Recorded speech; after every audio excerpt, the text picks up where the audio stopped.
Welcome to Standard Chartered Money Insights, a podcast series by Standard Chartered Bank that brings you market views and insights on the go.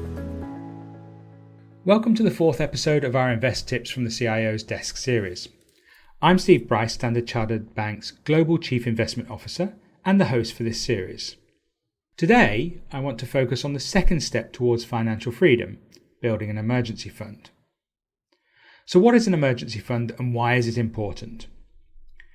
So an emergency fund's job is to help you manage some of the short-term financial challenges life can throw at you. We all know that life throws up challenges all of the time. We don't know what they will be or when they will hit, but we know they will come at some point. And therefore it's important for us to be financially prepared for such events as they occur. Examples of potential challenges include unexpected medical expenses, car or house repairs, and temporary job loss or reduced working hours and therefore pay. An emergency fund can either pay for these unexpected expenses or give you time to find an alternative or additional job that you enjoy. The intangible benefit, of course, is the peace of mind having an emergency fund can give you. So how do you start to set up your emergency fund? Well, there's several steps here. So first, set up a target for the fund. A good starting point would be to calculate what your average monthly expenses are and then have a target of between 3 and 6 months. Then you identify how much money you will save on a monthly basis. Second, set up a separate account for your emergency fund.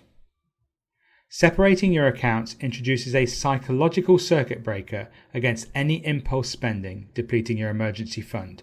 Also, subconsciously, it reinforces its importance.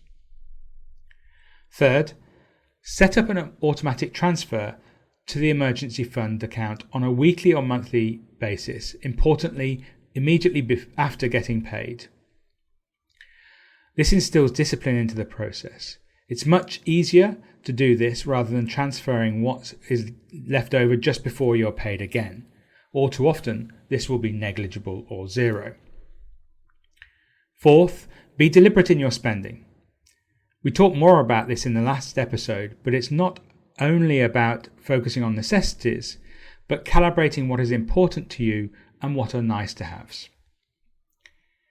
Fifth, declutter and monetize. We all have things we have bought that we either regret buying or no longer need.